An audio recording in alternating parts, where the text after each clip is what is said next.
মৰমৰ ছাত্ৰ ছাত্ৰীসকল তোমালোকৰ ইউনিট টেষ্ট পৰীক্ষা হৈ আছে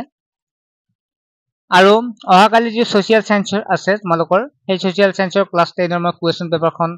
তোমালোকক শেয়াৰ কৰিম তাৰ আগতে তোমালোকক মই অনলাইন ক্লাছৰ কথা কৈ আছো বহু ছাত্ৰ ছাত্ৰীয়ে বেয়াও পাব পাৰে কিন্তু ম্যাক্সিমামে কিন্তু ইয়াৰ ভাল পাইছে অনলাইন টিউচনৰ কথা অৱগত শুনি বহুতে মোক ফোন বা এসএমএস কৰি আছে যে যিসকল ছাত্ৰ ছাত্ৰীয়ে টিউচনৰ পৰা বঞ্চিত হৈ আছে যত মাহেলি স্কুলতো ভালদৰে বুজি নাপায় আৰু টিউচন লব লাগিলেও 12 দিনতে যেতিয়া 400-500 কিন্তু কিছুমানত 1000 পৰ্যন্ত লয় গতে তেনেকুৱা ছাত্ৰ ছাত্ৰীয়ে 2-3 মাহ পঢ়ি বাদ দিব লগা হয় আৰু বুজিও নাপায় ভালদৰে মেথছ বিলাকো কৰিব নোৱাৰে তেনেকুৱা ছাত্ৰ ছাত্ৰীয়ে কিন্তু আমাক বহুতে সহাৰি জনাইছে আৰু সেইভাবে আমি প্ৰতিটো ভিডিওতে আমি ক'ব লগা হৈছে যাতে সকলোৰে সুবিধা হওক আমাৰ ক্লাছৰ বিষয়ে সকলোৱে জনা অৱগত হওক মাত্ৰ 99 টকাতে অনলাইন ক্লাছ কৰিব পাৰে ছাত্ৰ ছাত্ৰীসকল তোমালোকে 99 টকাতে ম্যাথছ সায়েন্স সোশিয়াল সায়েন্স আৰু ইংলিশ গ্ৰামাৰ আটাইখিনি পঢ়িব পাৰিবা লাইভ ক্লাছৰ জৰিয়তে সম্পূৰ্ণ নোটছৰ জৰিয়তে গতে যিসকল ছাত্ৰ ছাত্ৰীয়ে ভালদৰে পঢ়িব ইচ্ছা আছে এটা ভাল ৰিজাল্ট কৰিব ইচ্ছা আছে এফালে টিউচনো লবৰ কাৰণে ইমান পইচা নাই আৰু যিসকলে বেলেগতো লৈছে ইয়াতো চাব পাৰে কাৰণ তাতে দুই এদিন মানে তাত ইয়াত কি হয় ইয়াত ক্লাছ কেতিয়াবা কৰিব নোৱাৰিলেও মানে কি হয় ইয়াত ক্লাছ বিলাক ৰেকৰ্ডেড হৈ থাকে লাইভ ক্লাছ হয় আৰু নোটছ বিলাক পোৱা হয় গতে বেলেগত ললেও ইয়াত চাব পাৰিবা নোটছ বিলাকো যেটো পাবা আগতে আৰু যিসকলে মানে টিউচন লবই মানে অসুবিধা পইচা পাতি অসুবিধা যেটো সকলো মধ্যবিত্ত খৰচ ছাত্ৰ ছাত্ৰী বেছি আছে আমাৰ গ্ৰুপত গতে তেনেকুৱা ছাত্ৰ ছাত্ৰীটো বেছি সুবিধা হ'ব গতে যিসকল ছাত্ৰ ছাত্ৰী জয়েন হ'ব বিচাৰে হ'ব পাৰে আৰু জয়েন হলেও একেদিন আমি পেমেন্ট একেদিনৰ আমি এতিয়া জয়েন হলেও মানে তোমালোকৰ এই জুলাই মাহলৈকে আমি ফ্ৰী কে পঢ়োৱা হ'ব জাস্ট তোমালোকে পেমেন্টটো কৰিলে হ'ল আৰু সম্পূৰ্ণ নোটছ বিলাক দি থকা হ'ব একেদিন পৰীক্ষা যেটো ইংলিশ পৰীক্ষা আছে ইংলিশ পৰীক্ষাৰ কাৰণে পঢ়িবৰ কাৰণে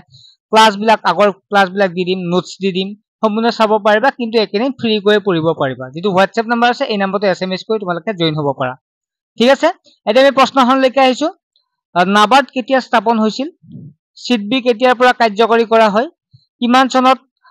ইডবি IDBI বেংক স্থাপন কৰা হয় সবাতোতকৈ পুৰণি কেন্দ্ৰীয় বেংকটোৰ নাম কি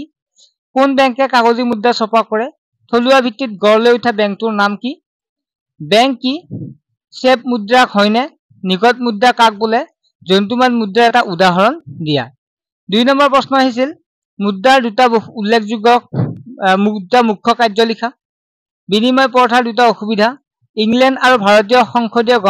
গণতন্ত্ৰ দুটা পাৰ্থক্য লিখা সংসদীয় গণতন্ত্ৰ কি ভাৰতক কিয় ৰাজ্যসমূহৰ সংঘ বুলি কোৱা হয় প্ৰস্তাৱনাত গুৰুত্বপূৰ্ণ শব্দকেইটা কি অৰ্ধযুক্ত ৰাষ্ট্ৰ মানে কি